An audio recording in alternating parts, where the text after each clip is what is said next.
Hello guys, ఈరోజు అయితే Sunday. Already తమిళ అయితే అర్థమైపోయి ఉంటుంది ఏం వ్లాగ్ ఏంది అనమాట.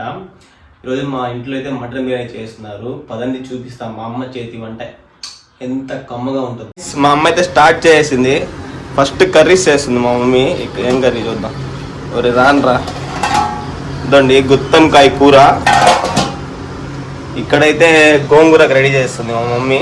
ఈరోజు బ్రేక్ఫాస్ట్ అయితే పులిహోర. ఇంకా బిర్యానీ చేయడం అయితే స్టార్ట్ అయిపోయింది. మా అమ్మ డేక్షా పెట్టేసింది పైన. ఆయిల్ వేసుకోవాలి. మటన్ అయితే ఆల్రెడీ బిర్యానీలోకి రెడీ చేసేసారు. మటన్ సంగతి అయితే మొత్తం అయిపోయింది. తర్వాత రైస్లో అయితే వేయడం ఒకటే.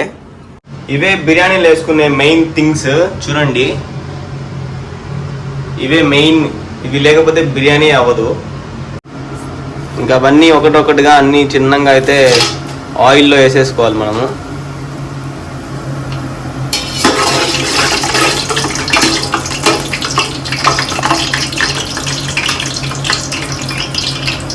జీడిపప్పు కూడా వేసింది మా మమ్మీ. ఇంకా అవన్నీ వేసుకున్న తర్వాత మిర్చి వేసుకొని కొంచెం అలా తిప్పుకుంటూ ఉండాలి.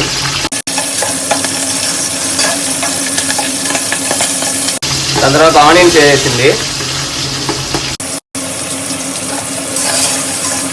బాస్మతి రైస్ మంచిగా వాష్ చేసుకొని ఇంకా దాంట్లో అయితే వేసుకోవాలి మనము. ఇవన్నీ కొంచెం ఫ్రై అవ్వాలి. ఇవన్నీ మంచిగా ఫ్రై అయిన తర్వాత ఇంకా నెక్స్ట్ స్టెప్ అయితే వెళ్దాము. చేంజ్ అయింది. ఇప్పుడు టమోటాలు అయితే వేసుకోవాలి. ఏమై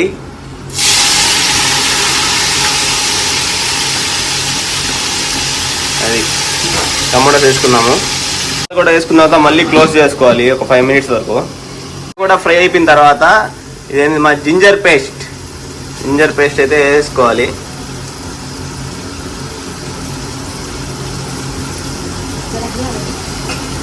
మసాలా అయితే వేస్తున్నారు.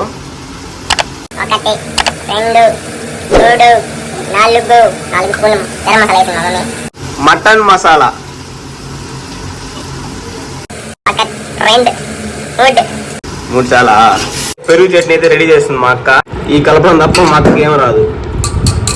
అది మసాలా అంతా ప్రిపేర్ అయిపోయింది. ఇప్పుడు మటన్ వేస్తుంది మా మమ్మీ.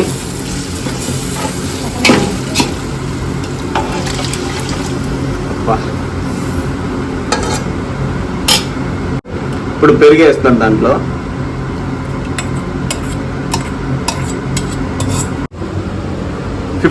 ఆఫ్ రైస్ అయితే బాయిల్ చేస్తున్నారు. 2 kgs రైస్ 2 kgs మటన్. అప్పుడే బిర్యానీ కతక్కన వస్తుంది.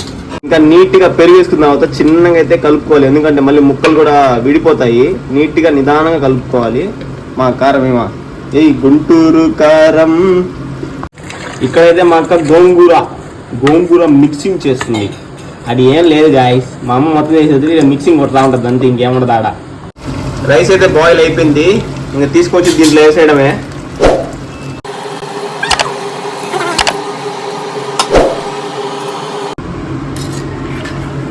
చిన్నగా రైస్ అది రెండు మిక్స్ అయ్యే వరకు కలుపుకోవాలి.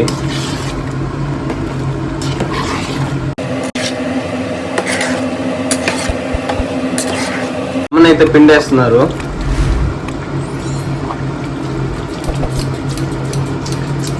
పైన కొత్తిమీర పుదీనా అయితే పైన వేసేసుకున్నాము. దాని తర్వాత నెయ్యి 2 స్పూన్స్. వర్క్ మొత్తం అయితే అయిపోయింది. ఇంకా అలా 1/2 hour అయితే వదిలేయాలి దాన్ని. దానిపైన ఏమైనా వెయిట్ పెట్టి, అంటే ఆవిరి బయటికి పోకుండా. ఇంకా అలా చికెన్ ఫ్రై కూడా చేసేస్తుంది మా మమ్మీ.